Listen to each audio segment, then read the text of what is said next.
Today, behavioral scientists called profilers go beyond physical characteristics to unravel the twisted motives of the killers they pursue. Profiling is the study of an unsolved crime of violence with the goal of arriving at characteristics and traits of the unidentified offender. Age, race, marital status, arrest history, educational history, that type of thing. The purpose of a profile is not to identify a particular person, but rather to identify a personality type. A century after the murders, the FBI's Behavioral Sciences Unit constructed a psychological profile of Jack the Ripper from evidence available at the time.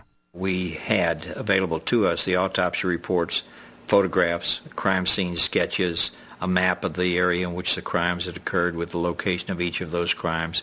We also had, most importantly, the victimology.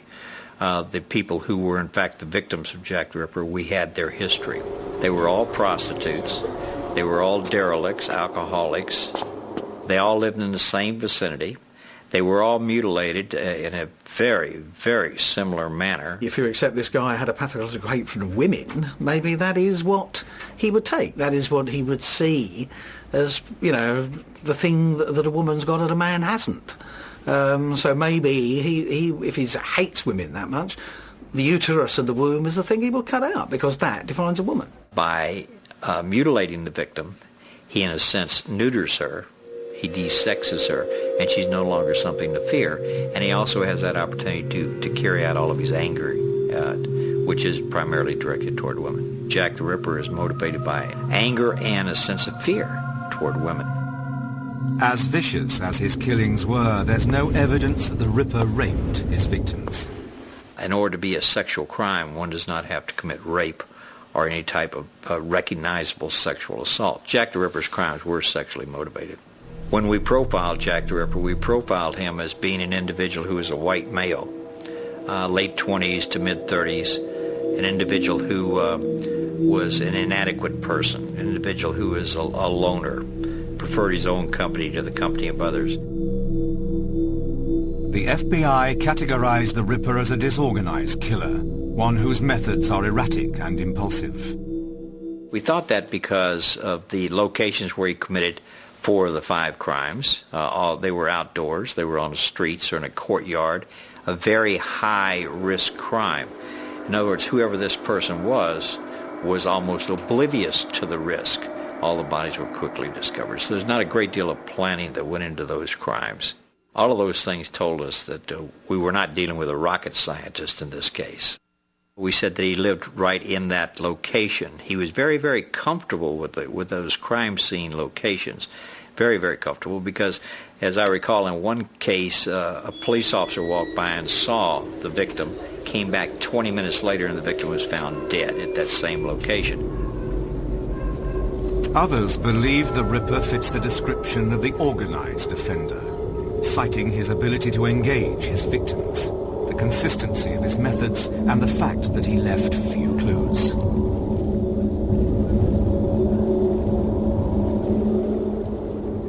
Jack the Ripper is a sexual deviant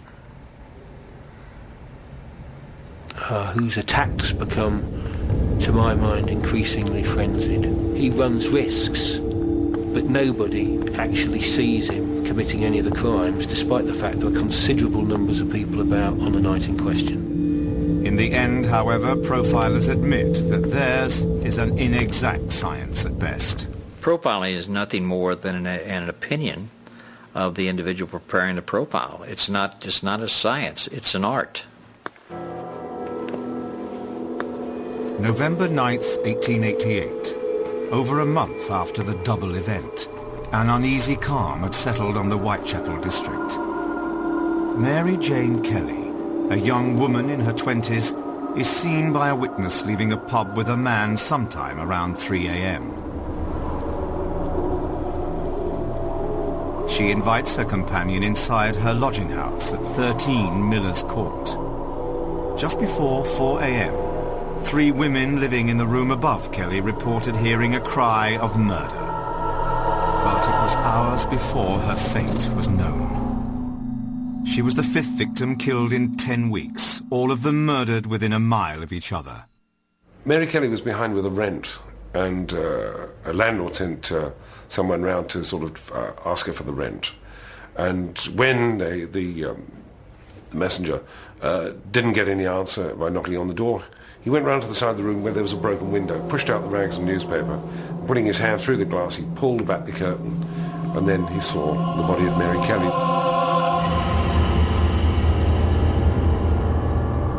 It was a total evisceration of the body.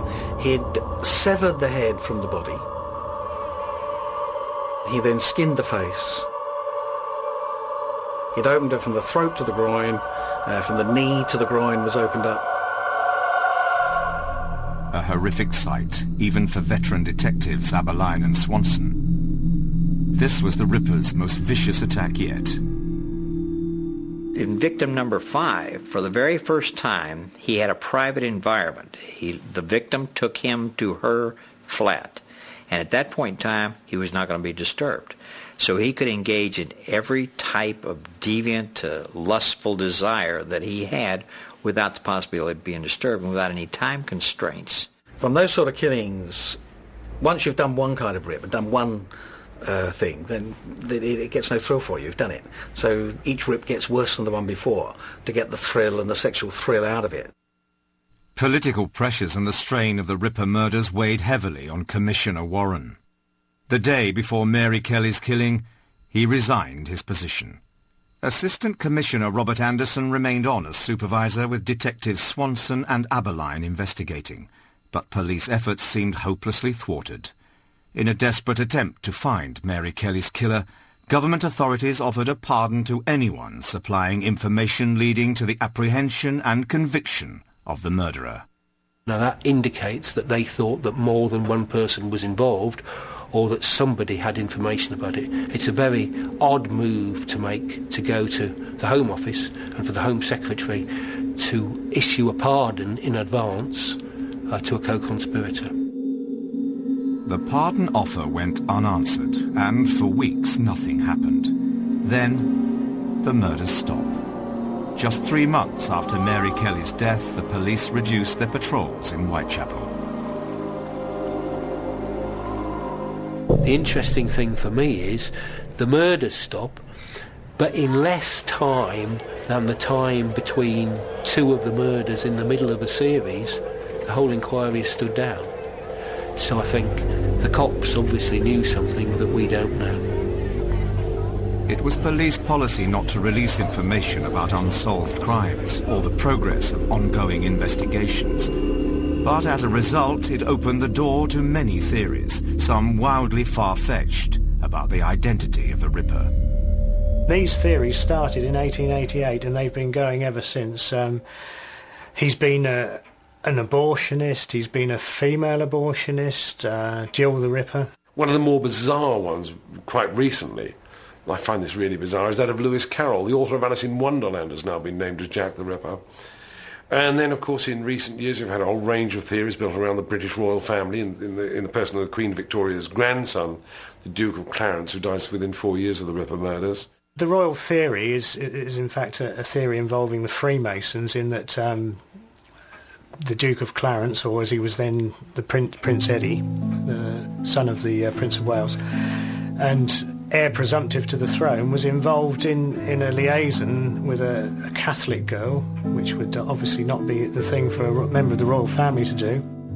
According to this theory, the Ripper's last victim, Mary Kelly, knew of the prince's illicit affair and was blackmailing him. This led Sir William Gull, the royal doctor, to kill Mary and the other prostitutes.